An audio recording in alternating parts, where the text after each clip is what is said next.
Welcome to Buckets, brought to you by BetMGM, the king of sportsbooks. My name's Matt Moore. I'm the senior NBA writer for the Action Network, joined by Sean Little. This is our week recap, best bets, and futures episode. We'll get you best bets for Friday. We'll get you locked in for what's going on in the association. And today, we're going to talk a little most valuable player. Yep, that's right. It's not too early. It's not too early because you're a betting man or woman. And as such, you need to be up on how to get in on this market. We bet all throughout the year. We are a quarter of the way through the season, Sean Little. So we're going to get into it. Joining me, Chicago Flow on Twitter and in the Action Network app, Sean Little. You can catch him as well on the NBA bet streams, occasionally with me on there. Make sure to check that out as well. All right. Reminder, everything we talk about, you're going to find it in the app. I say it every time. You need to do it. Download the Action Network app. It's the best way for you to track your picks. You're going to find stuff in there that you're going to use. I promise you're going to find stuff in the app that you're going to use. So make sure and download the app. Also check out our YouTube page, youtube.com/The Action Network. Catch out all of our great shows. So much great stuff coming up. It's going to be a great time over the holiday with sports betting. We'll have NBA shows for Christmas, I'm sure. All sorts of great stuff. Check it out on youtube.com/The Action Network. All right, Sean, let's get into best bets for Friday, and then we'll rattle off some MVP stuff. Let's talk about it. What's your best bet for the Friday slate? Yeah, Matt, first off, good to be back with you. A little holiday is over. I haven't seen you in a full week, maybe even a little more than that. So I'm excited to get into the show today. Friday slate, Knicks, Raptors, first half under 109.5 in Toronto. Okay, all right. I like that angle on that side, or the angle on that total play. I will take the over in Celtics Sixers over 224. I will once again ask to be hurt after betting it earlier in the season. I'm going to lay the wood with some teams. I'm going to lay the 10 with the Dallas Mavericks versus the Memphis Grizzlies. And I'm going to lay the 13.5 with the New Orleans Pelicans versus the San Antonio Spurs. I'm going to lay both of those. A combined 23.5 points. What could possibly go wrong on a Friday night after the in-season tournament? Give me your angle on first half under in Raptors Knicks. Yeah, everything in this game just screams under. The full game is only 216.5, and I'm looking at the first half here for a couple different reasons. Let's start with the Knicks. They're on a back-to-back. They just got done playing. Speaking of laying the wood, they were supposed to take care of Detroit. Detroit tried to get the last win in the month in November and came close, lost by 6, but that number was 14.5, and it was never that if you had a plus 14.5 ticket in your pocket, you felt pretty good the whole way there. But they're on a back-to-back, the Knicks, 1-3 against the spread this year on a back-to-back, and 1-3 to the under on a back-to-back. Slow starting Knicks team throughout the entire season. 4-13 to the under in the first quarter, 7-10 to the under in the first half. Last 10 games for the Knicks have been an absolute snail's pace. Only 95 offensive possessions for the game in 48 minutes. That's dead last in the NBA. And the first thing that Tom Thibodeau brought up after the Knicks game today at the Garden was defense. It wasn't good enough against a really bad Pistons team. Thibodeau and this squad specifically, they don't tend to have two bad games in the same phase. So if Jalen Brunson shoots it poorly, he usually bounces back, gets back within the offense, shoots it well. If they don't play defense or Thibodeau wants to key in on that, they usually bounce back in that specific phase. And I think this is also just a tough matchup for both squads. Let's get into Toronto here a little bit. 3 straight games to the under. This will be their third game in 4 days, the Raptors. They had 4 out of 5 on the road. They got back home, had a day off, or played the Suns, then now they had a day off, and now they're playing the Knicks here. I expect the legs to get tired. Not in the first half, though. They'll be locked in on D in that first 24 minutes, and then maybe the legs start to get a little heavy and the defense goes first. Hopefully that happens in the second half. One last key point here that I really liked. Raptors only allowing 21.4 points to point guards. That's 5th best in the NBA. If you slow down Jalen Brunson, this offense will slow. Quickly is also a PG that's going to handle the rock a lot, and he's a big offensive spark for these guys. I like the first half, under 109.5 Knicks Raptors. It's good. That's a good cap. That's a good handicap. I've got this projected at 211 on the total on the under. I can't go with you because I bet the Knicks Pistons under, which I was like cruising first half, and I was like, ha, what an easy one. And then the fucking Knicks gave up 70 points between the second and third quarters to the Detroit Pistons. Yeah. I was on with Danny LaRue over on Real GM Radio. You can check out the podcast, doing our Tiers podcast. And I was talking about the Knicks, and I was like, one of the problems is the Knicks have like these really good net ratings on offense and defense, or good ratings on offense and defense. The problem is like they don't do it in the same game.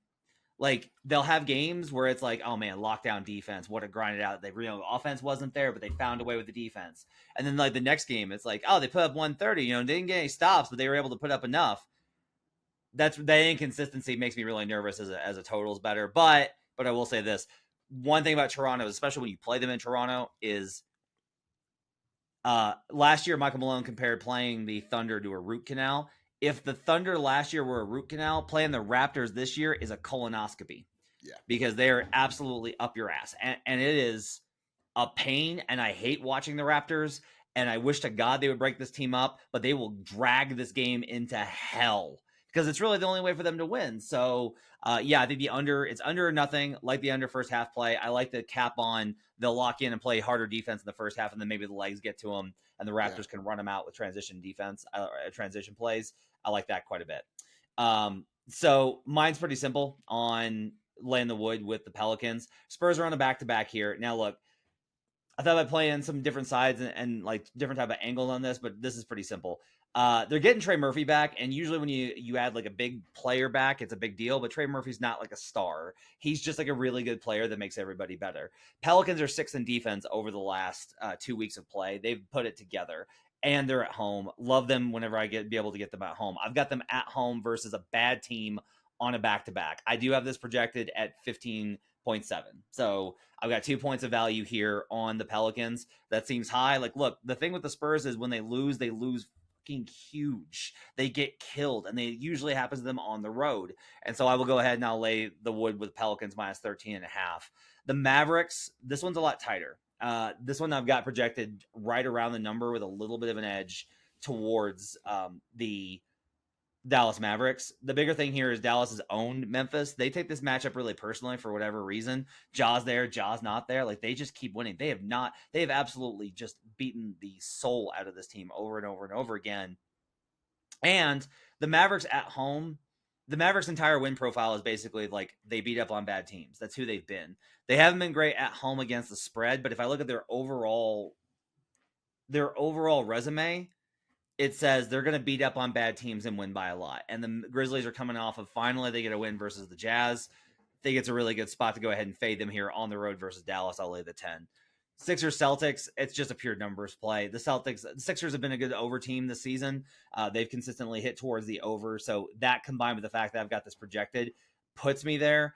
KP actually, I think probably puts me more in line with an over, just because there's less resistance inside for Embiid. He's figured out Al Horford. He's going to cook there.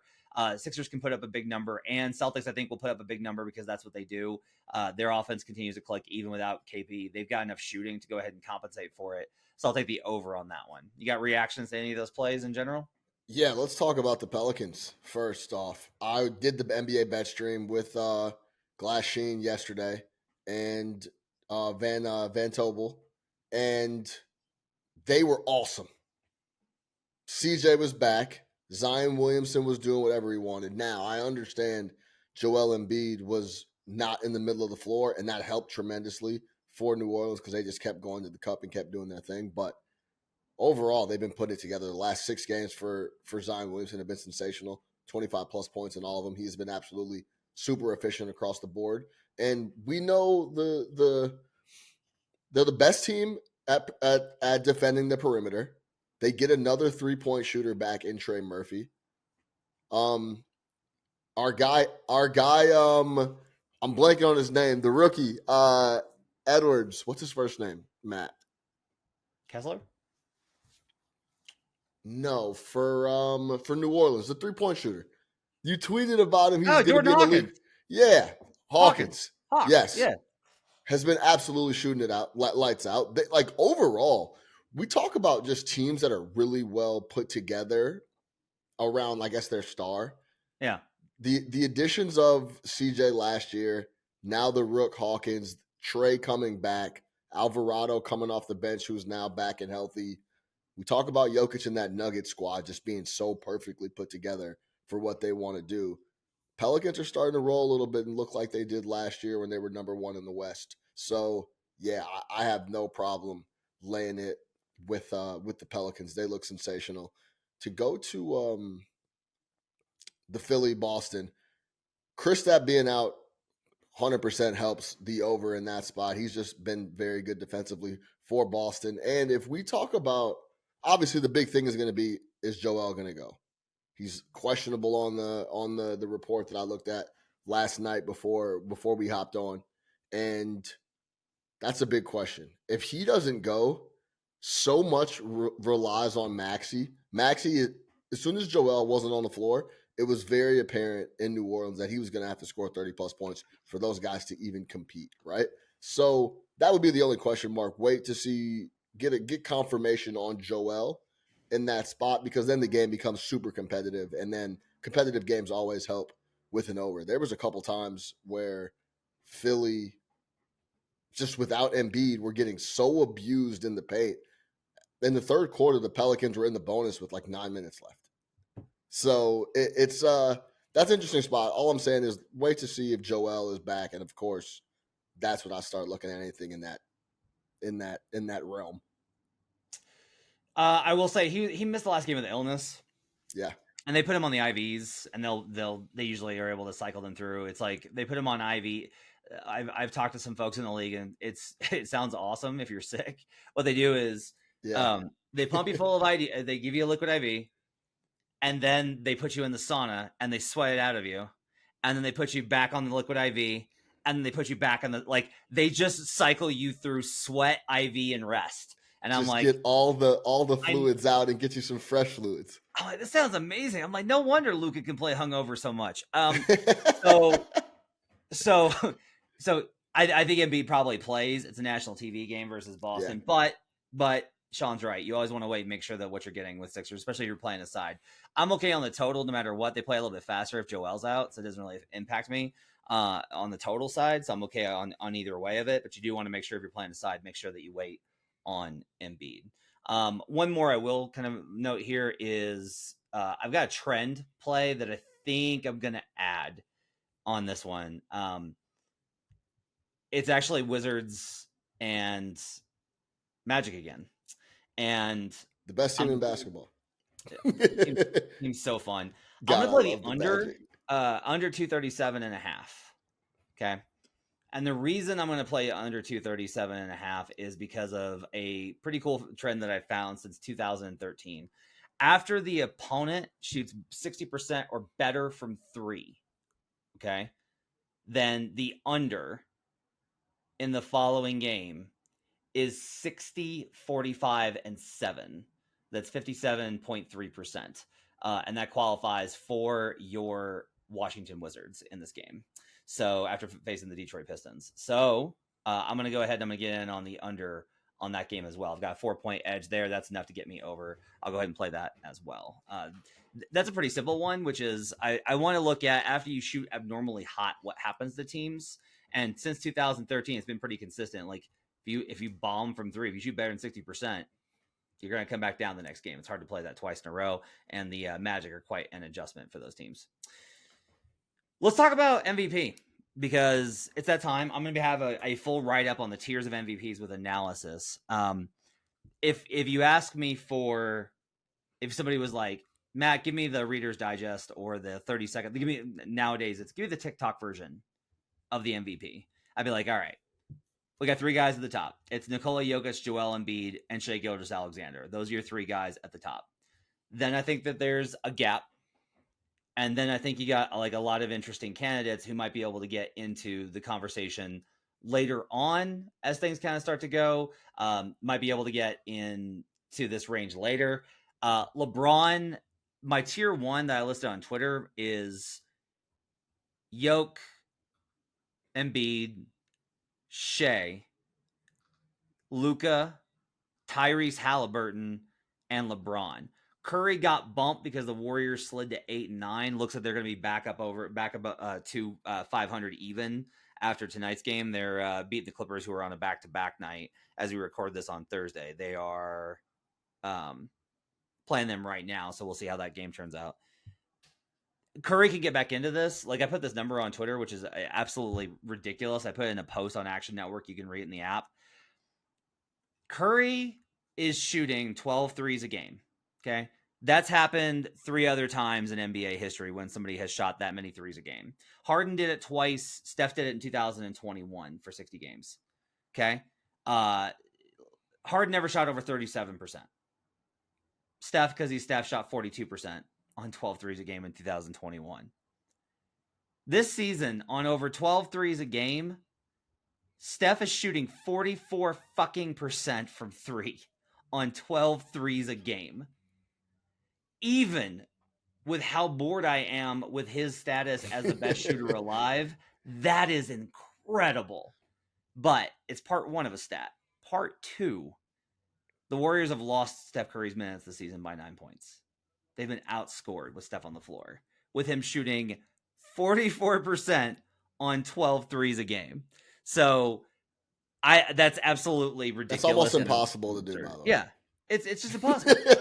And so that makes it really hard where if the Warriors are going to continue to struggle and, Klay Thompson looks washed and all these things are going wrong, it's really hard for me to be like, you should bet Steph Curry, because I just don't know if the team success is going to get there.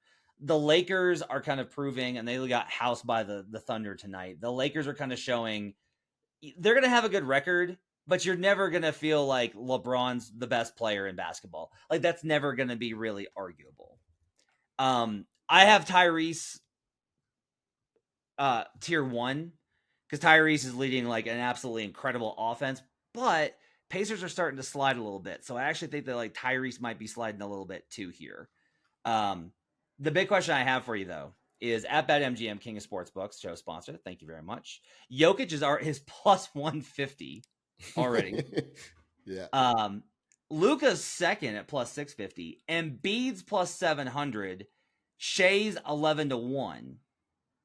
If I told you had to bet those 3 together, Jokic, Embiid, Shai, or you could take the field, which would you take? Gee, I noticed you haven't brought up our guy number 0 over there in Boston. I haven't heard his name once out of this list of people, which is interesting in itself. But yeah, it would have to be Jokic because I want to talk about Shai too. But just off of that question to answer it, regardless of price, I guess I would say it would just have to be Jokic. The what he does, the usage, the shooting, and then versus when you stack him up against Embiid, it's just not comparable, really. It's just a different league. Now, there has to be a little controversy around the award, which I think is really interesting, and that's kind of what I want to get into with Shai. But like, there's no controversy for Embiid to win it. He already won one. It's almost like we checked that box for him. Here you go. We gave you one. Okay, Embiid, we don't have to talk about this anymore. Now, the controversy around Jokic is like, dude, we should have gave him this shit last year. We were fucking around. We fell for the trap. And then he closed the season. Unbelievable. They end up winning the title. And if you were thinking, like, I was thinking about this, if I had an MVP vote and I was watching the finals and I watched Jokic and I watched the Nuggets win the title, I would have been thinking to myself, I'm an asshole. I can't believe I didn't give this guy MVP. It's clear, far and away the best guy, had the best season. And I know it was 3 in a row, and I understand what comes with that. But he deserved it, and it was valid. Like, it would have withstood the test of time where you go back and look like, man, I can't believe this guy. For example, Steve Nash's 2, you can argue, right? You can't. You were not going to be able to argue Jokic deserved to win 3 in a row. So I think that controversy now is back in Jokic's favor. Now, if we go to Shai, I think that's like the most interesting thing about this, right? Before you win MVP in the NBA, you have to have a certain amount of status, a certain amount of cachet, a certain amount of just weight.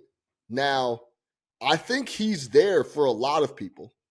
For me and you, without question. He's still he's a first team All NBA guy. We know what he did last year, but I still think it's not unanimous. It's not universal where it's like, yo, this guy is a killer and his team is spectacular and they wouldn't be anywhere close to how competitive they are without him. So I think that's the thing about Shai is that he has that working against him. He's not controversial enough. There's not enough controversy around his name. It's like, oh, Shai Gilgeous-Alexander, really good player. Yeah. Yeah. You know what I mean? Player. And it's kind of like, really good. Yeah, she's really good. Yeah. You ask anybody, dude, he's great. Really good guy. Really good player. MVP. Like, wait a second. Like, without, and what's funny is like, that's without necessarily looking at the fact of like, when you actually do stack them up, it's like, Shai's at 31, 6 and 6, averaging 2.4 steals a game, 54% from the field, 36% from three. He's an elite defender. Like, he is the guy that where it's like, oh, he's on both ends of the floor. That's gonna be he's gonna be that guy this year, I think. A couple things. 94% from the line. Really quick, I saw a split that he was shooting 46% from three on the road. Woo! I was like, oh, okay, that's all right. Go get Shai. That's interesting. So I mean, that's the thing. It's like, oh, Shai, really? Oh, dude, he's awesome. Really good MVP. player. Yeah. Whoa. Well, I think here's the thing. I do think we have to say this is if Jokic plays enough to qualify at 65, if he plays 65 games or more, okay. The only way I think Embiid or Shai, and they're the only two I think that can get over him. Right now, I'll say that. Maybe I won't, I'm not like locked into this, right? It's early in the season. But Shai and Embiid, I think, could get him, but they would have to finish with the 1 seed and a better record than Denver. Like, there is no scenario in which Embiid finishes. And I'll say this, I think honestly you need the seed too.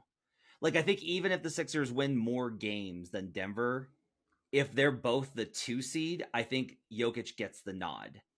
But if the Thunder get the 1 seed, which sounds crazy, I know, but I'm just telling you, like, what the Thunder have done so far suggests they are that good. Maybe they won't be, but what they've done so far suggests they are that good. If they are that level, then I think that you're going to have like a real conversation about like, look, Shai is so good on both ends and he's such a dominant force. And what you will have, and I won't agree with this because I tend to think like it doesn't, like, I don't reward guys for having bad teammates because your job is to make them look good. But there will be a conversation of, well, Yoke has Jamal Murray and Aaron Gordon and Michael Porter Jr. and KCP. And like Shai's got Chet Holmgren as a rookie, Jalen Williams in his second season, Josh Giddey, and then all these other guys, right? Yeah. And so there will be a perceptional gap there. Is that enough to get him past when everyone kind of acknowledges that Jokic is the best player on the planet? Probably not. Like, that's the problem here, I think, is, and what I do wonder about, and you talk about the controversy, this is what I don't know. I really don't know. There were people that decided last year was the time for them to finally just be like, okay, I have sat here and watched the nerds anoint this goofy looking white guy that's never going to win a title, but no more. Joel Embiid's got to win this award. He is the best. He plays defense, blah, blah, blah, blah. Jokic hasn't done anything in the playoffs, which ignores all of reality, blah, blah, blah. And they went out and the narrative, and we talked about it, how toxic it was. And it was the dumbest conversation I've ever seen about the MVP. Not only did that occur, but it aged like milk in about 3 months. You had to sit there and watch as the guy that you backed and defended got bounced by Jason Tatum, blowing a 3-1 lead in embarrassing fashion, while Nikola Jokic dominates the playoffs, goes 16-4, wins finals MVP. Like, you cannot take more L's than those folks took last year. And I think that there will be a resistance from a lot of folks that were at least entertaining those conversations and voted. Like, there was a lot of like, well, I see. Like, there's a lot of like, well, do I really want to give 3 in a row to a guy that's not going to win the title? And now it's like, do you see what you've done? Are you proud of yourself? And 100%. There's like, I think that I do think there'll be some resistance to Embiid, which this is what's fucked up about it is Embiid deserves it now more than ever. Like, I genuinely think that he is playing at a level that I don't think he's as impactful as Jokic, just because I watch Jokic every night and I watch Embiid most nights. And Embiid has been awesome and his passing and his shaping things and it's so good. But like Jokic controls games in like he is a puppet. He's playing like he's playing on easy mode. Like he's just all over it. And Embiid still is kind of like pick and pop, a lot of mid-rangers, scores a lot, does his thing. The passing has been phenomenal. I've loved how watching Joel play this year. The Sixers team is fun as hell. But like Yoke's better. And that's always going to be, I think, like a restriction. The real question here is just like, should you be betting in the event that one of those guys doesn't finish with 65 plus? The frustrating part is that my answer would be like, yes, it's Shai. I've already bet Shai a lot. Like I've talked about in the podcast. I bet him in preseason. I bet him again early season. The problem is like, look, Shai's just as likely as those guys to miss 17 games. Like 16 games. Like he is 17 games. He is just as likely to miss them. Nope, I'm getting it wrong again. 18 games. That's how many you're going to miss. Shai is more likely to miss 18 games than Jokic or Embiid, quite honestly. Like he's a guard, so he's flying through the air. He's got injury history. Like Jokic doesn't miss games. He just doesn't. Knock on wood. Like maybe that'll happen. But that to me is part of this equation as well. Is there any? You mentioned Tatum. I was just gonna say, Matt, what happens when we look up and the fucking Celtics have 66 wins? I know. Like that's, and it's like what happens then, right? So yeah, it's really interesting because he's gonna be right there. The numbers are gonna be there. The wins are gonna be there.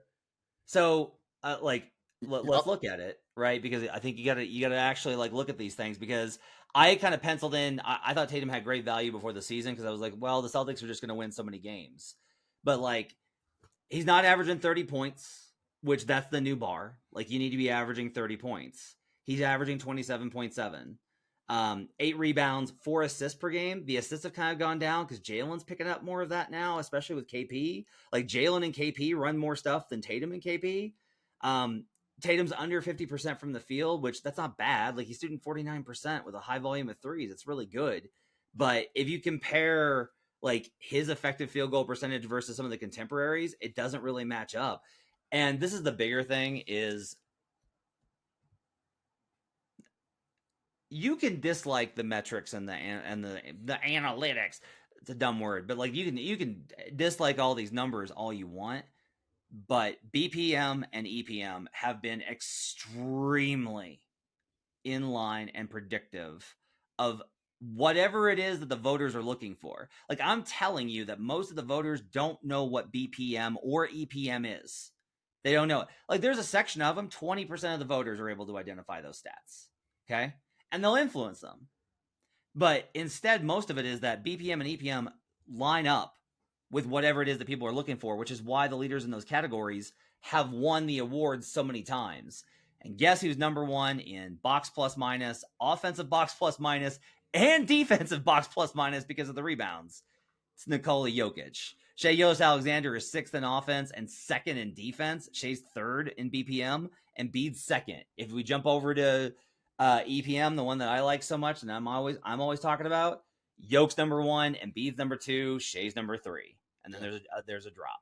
So like Tatum doesn't register on these, man. I don't know why. I'm not smart enough to understand why, but I'm not sure the numbers are going to be there to get Tatum to seriously crack top 3. Well, I think you kind of just said it yourself. So like the guys aren't looking at expected plus minus. They're looking at 27, 66 wins and a team that looks like they're going to win the title. Like we just had a conversation about what everyone did to Jokic. Yeah. Why are we going to vote for a guy that's not going to win the title? We're not expected plus minus. We're not fucking talking about expected plus minus. We're talking about a guy that already has 2 and yeah, he's very good, but like he's good. He's not going to do anything in the playoffs, and so it's time to give it to Embiid. There's just sometimes, and I'm not saying that it's, and what I'm getting at is we just essentially have been talking about it, and we haven't talked about Tatum. He's 100% going to be in the conversation.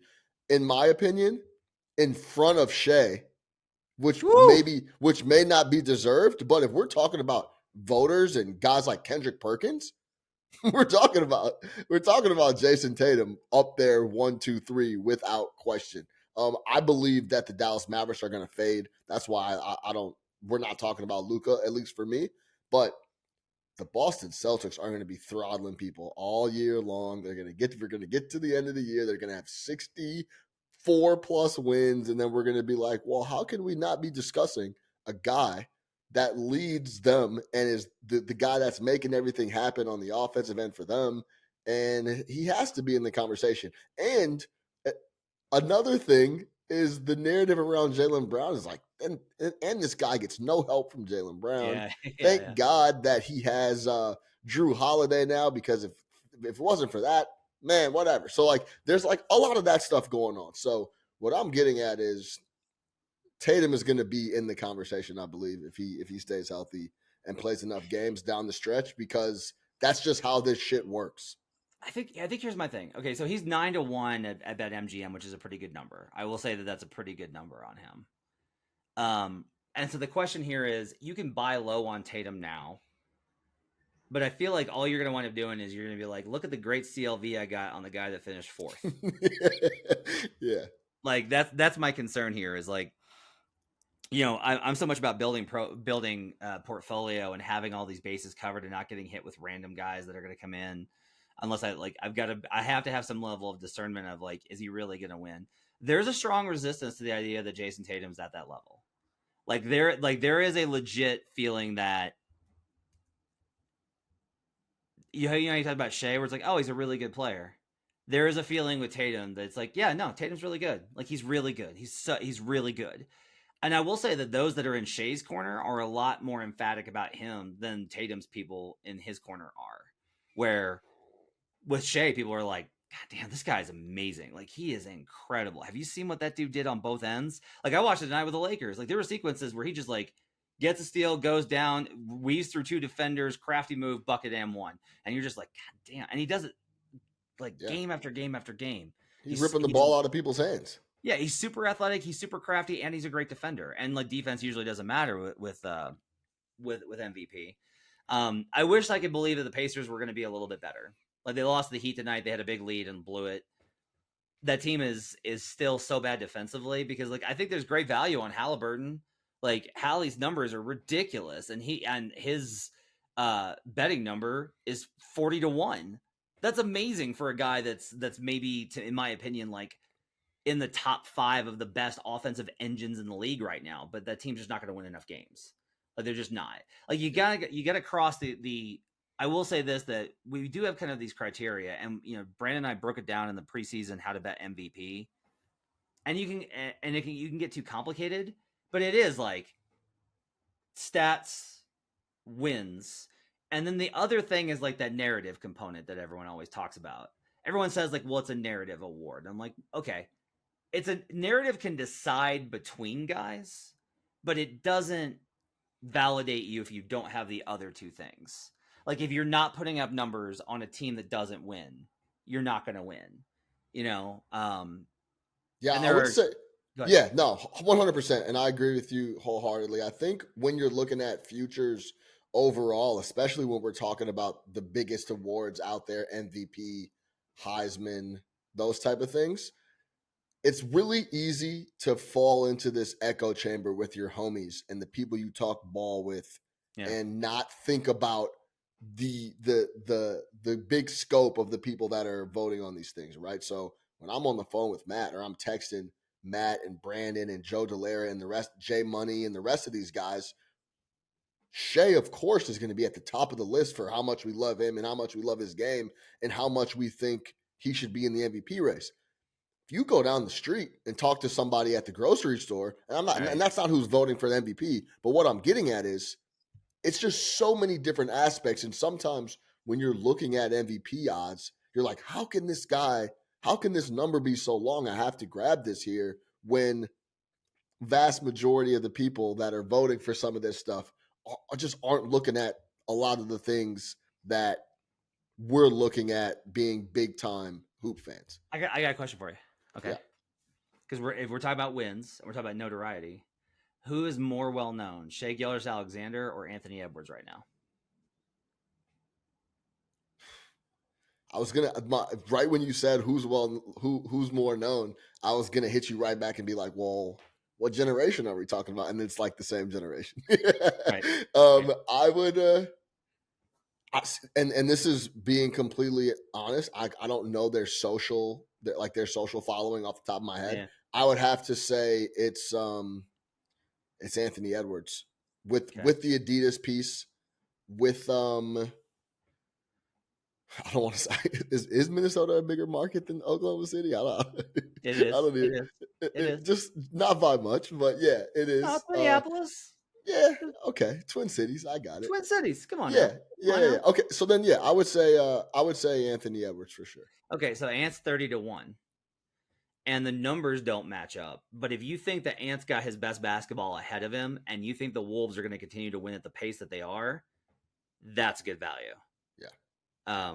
Now I personally don't. Like, I think that at the end of the day, the voters are going to look at it, and because this is what I was trying to explain to somebody that was mad that I had Ant on a lower tier this week, is I said, you look at these other guys and you go, why is OKC at the top of the Western Conference? Like, they are third at 12-6. Why is OKC at 12-6? And the number one reason is Shai. Why are the Nuggets 13-6? Nikola Jokic, he's the number one reason. Why are the Dallas Mavericks 11-6? Luka Doncic, he's amazing, right? Like, there's other things in there, but that's really is why. The Boston Celtics, it's like, why are they 14-4? It's like, because their roster's really fucking good, and Jason Tatum's really good, which is why Tatum's in the conversation. Okay. Sure. But with Minnesota, if you say, why is Minnesota really good? Their team defense is great. Like, that's why they're really good, is because their team defense is great. But this also might be a buy low spot. If you're just like, look, I think Ant's going to get better offensively, and if he has a stretch where he's bombing, like even just like a 2-week period in January where it's like, Anthony Edwards averaged 35 for 2 weeks, which is doable, because if he drops like a 50, that gets him closer in terms of the target numbers. Part of this, though, I will say, is just like, we talked a lot about how Jokic is outside of the age boundary, and he is. But if Jokic plays 65 games, is this all academic? Like, I am kind of worried about that. And, like, I don't know if he's going to play 65. Yeah. Like, he might take, I really don't. I don't think he wants the attention. I think they do want to get him rested he's already missed a little bit of time. Like, he had back pain. So they were like, well, let's hold him out a game versus the Clippers of all teams. But I do just wind up being like, at the end of the day, if Yoke's going to keep doing this and he's going to have these numbers for a team that wins this much, I mean, I'm asking you, like, Tatum can win 70 games. Is Tatum winning? Like, Tatum can win 70 games, and I just don't know if the voters are going to be like, yeah, Jason Tatum's more deserving and most valuable than Nikola Jokic. I just don't know if I can see a world where that happens. Yeah, I agree with you. I mean, yeah, this might all be for not this whole pod. We might be able to delete it right now if Jokic is going to play a vast majority of the games, right? Another interesting element is that, kind of like you mentioned with Jokic, and does he want the attention? Does he even want to deal with it? Part of that is, I think a big part of the Joel run last year was like he was doing everything in his ability to win MVP. Yeah. Set me up on national television games. I'll take the night off before, and I'll go crazy on national TV against a really good team. Like, it was on his radar. I'm not so sure how important of a feat that is to Jokic right now at this stage in his career with all that he's accomplished in the last 3 years. So that's also an element as well. And it may be just by default that they're going to be a top 2 team in the West. His numbers are going to be absolutely ridiculous. He makes everything on that. Michael Porter Jr. has the easiest fucking job in the entire NBA. Yeah. Like, and that's purely on Nikola Jokic and Jamal Murray second, but it's Jokic first. MPJ is not asked to do much, especially with KCP. But he dropped 30 last night. Yeah. Like, is he important? Yes. Yeah. But like the he's just not asked to do a lot, and it's just a very easy situation for him for what he's getting paid. So yeah, Man, Jokic I'll is tell you. just so impactful across the board. Yeah, man, I'll tell you. And like the vets talk about it. Like like you when you're in these pressers or you're in the locker room, like I want to give the guys more credit. Like I'll talk to AG or Reggie or KCP, and I'll be like, look, I know that Yoke is amazing. Everyone knows that. But like, what are the things that you're doing that make this work so well? And literally, they try and be like, look, I see what you're like. KCP was like, I get it, man. I'm telling you, it really is that easy. Like he makes Yeah. it that easy. Like Yeah. they honestly are. They're just like, dude, if you do what you should do, once you figure out how you should, the things that you need to do, and if you played long enough, you understand it. Justin Holiday had a fucking great quote to me last night. Because Justin Holiday's starting now, and they look awesome with him. And Holiday, I was asking him, I was like, look, a lot of teams have talent. What is it about this team? I was like, I know it's Nikola, but what is it about this team that makes them play differently? Because they had like 35 assists and no turnovers last night, or 2 turnovers. It was crazy. Yeah. And Justin Holiday said, look, there are a lot of guys in the league that have talent, but there's not nearly that many that really know how to play basketball. And I was like, it's true, and like, if you know how to play basketball, Yoke's going to get you paid and he's going to get you buckets. Yeah. Is there anybody else? I want to, because the whole thing here is trying to find value on what we don't know, right? We know the Nuggets are going to be good and Jokic is going to be at the top. We know Embiid's going to be good and he's going to be at the top. Shai's a little bit more of a question mark, right? We know the Celtics are going to be great. Like, to your point, Jason Tatum's a much more reliable option because there's a much higher chance of the Celtics finishing with 55 plus wins than the Thunder finishing with 50 plus, right? But is there anybody else that you are like, if they were to go on a crazy run and get themselves into this conversation, is there anybody down the list that you would think about? For me, the only one that I really get to is Zion. Yeah. Book, I honestly think the problem is KD's shooting so well. Like It's so well. It's fucking off this planet. It's out of this world. It's insane. Yeah, it's insanity. Yeah. Like, for the uninitiated that maybe not paying attention, Kevin Durant this season is shooting 78% at the rim. That's 96th percentile. He's shooting 44% from mid-range. That's 53rd percentile. And let me tell you, just like last 5 years on volume, if you're shooting above 44%, you're shooting exceptionally well on mid-range shots. Those shots are hard to hit at a high level. Oh, yeah. And he's at 49% from 3. So 78 at the rim, 44 mid-range, 50% nearly from 3-point line. Oh, yeah. And he's 90% from the line. Fucking absurd. I mean, it's absurd. So even though Book, I think, makes them so much better, and Book's assist, and he's got this complete game, I don't know that even if the Suns were to get a top 3 seed, I think voters would be like, it's KD. No, it's Booker. No, it's KD. No, it's Booker. I think they take votes away from themselves, and neither one would wind up getting it. 100%. That's exactly what would happen when we talk about just like votes in general. When you can't decipher, I think you laid that out perfectly about when you're going team by team. Like, why is Oklahoma City so good? SGA is amazing. Why is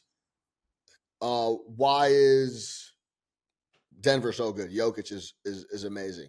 Why is Boston so good and why is Minnesota so good? Starts to get a little muddy.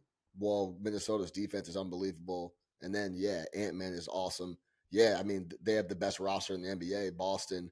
I think it starts to Kevin Durant. Yeah, but, Booker's still there. If you can't decipher, if you're going to go back and forth for even a second, I'm not talking about like you come up with an answer after you go back and forth with your buddy. It needs to be very clear. So, yeah, they would kind of cannibalize each other when it comes to MVP. But Kevin Durant is, call it quietly for some people that aren't paying attention, but he's been spectacular. Couple days off for an injury, no problem. Come back, get 30. Extremely efficient.